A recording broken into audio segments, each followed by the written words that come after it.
बिहार में कोई यहाँ सनसनी फैलाने नहीं आया। आज मैं एक बेटी के टूटे सपनों की बात करने आया हूँ। जहानाबाद की वह बच्ची जो नीट की तैयारी कर रही थी, नाम था गायत्री, सपना था डॉक्टर बनने का, लेकिन उसके सपनों को बलात्कारियों ने कुचल डाला और फिर उस मासूम बच्ची को मार दिया। सोचिए, जो बेटी देश की रक्षा करना चाहती है, दूसरों की जान बचाने का सपना देख रही थी, उसी की जान कोई नहीं बचा सका। सवाल ये नहीं है कि अपराध हुआ है, सवाल यह है ये अपराध रुक क्यों नहीं रहा। जहानाबाद, खगड़िया, मधेपुरा, पूर्णिया, लखनऊ, हरिद्वार, कितनी गिनवा, गिनती कम पड़ जाती है। हर कुछ महीनों में एक नया नाम, एक नई लाश, एक नई बेटी, और वही सिस्टम पुराना।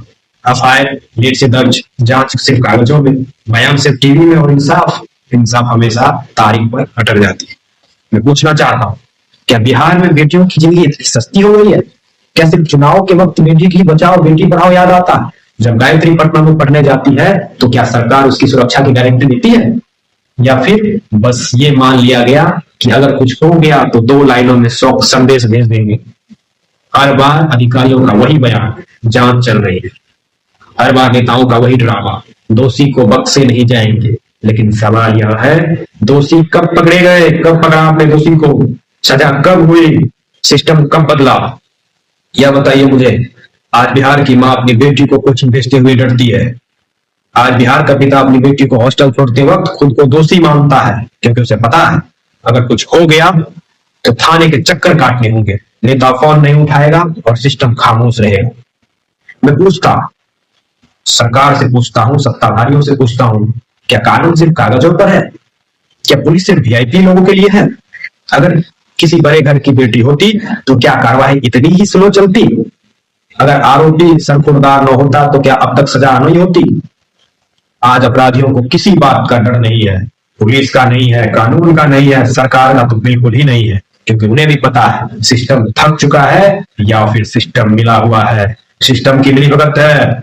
आज सवाल सरकार से है, कितनी गायत्री और मरेंगी? कितनी लाशों के बाद आप जगेंगे? कितने प्रेस कॉन्फ्रेंस के बाद इंसाफ मिलेगा? बेटियों के नाम पर योजना बनाना आसान है, लेकिन बेटियों को सुरक्षित करना नियत मांगता है, नियत जो आपके अंदर बिल्कुल नहीं है, और यहीं पर सरकार फेल होती है। आज मैं किसी पार्टी का नाम नहीं ले रहा हूं, लेकिन मैं यह जरूर पूछ रहा हूं, जिसके हाथ में सत्ता है उसकी जिम्मेदारी है या नहीं? अगर अपराध नहीं रुक रहे हैं तो आप क्यों सो रहे हैं? सरकार किस बात की है? प्रशासन किस काम का है? आज मैं बहुत गुस्सा हूं, लेकिन यह गुस्सा अंधा नहीं है, बिल्कुल भी अंधा नहीं है, सब देखता है।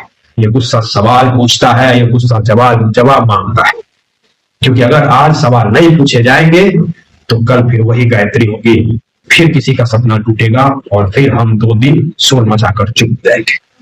मैं चुप नहीं रहने वाला, मुझे जवाब चाहिए, क्योंकि बेटियों की सुरक्षा कोई आसान नहीं, बल्कि ये सरकार की सबसे बड़ी जिम्मेदारी है और सबसे पहली जिम्मेदारी है।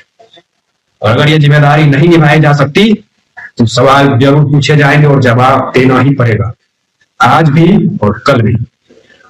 वीडियो देख रहे सभी दर्शकों को मैं यही कहना चाहता हूँ कि इस वीडियो को ज्यादा से ज्यादा शेयर करें, ताकि अगली कोई गायत्री बच्ची ना हो, कोई मासूम के साथ इस तरह का दुष्कर्म। जय हिंद दोस्तों, धन्यवाद।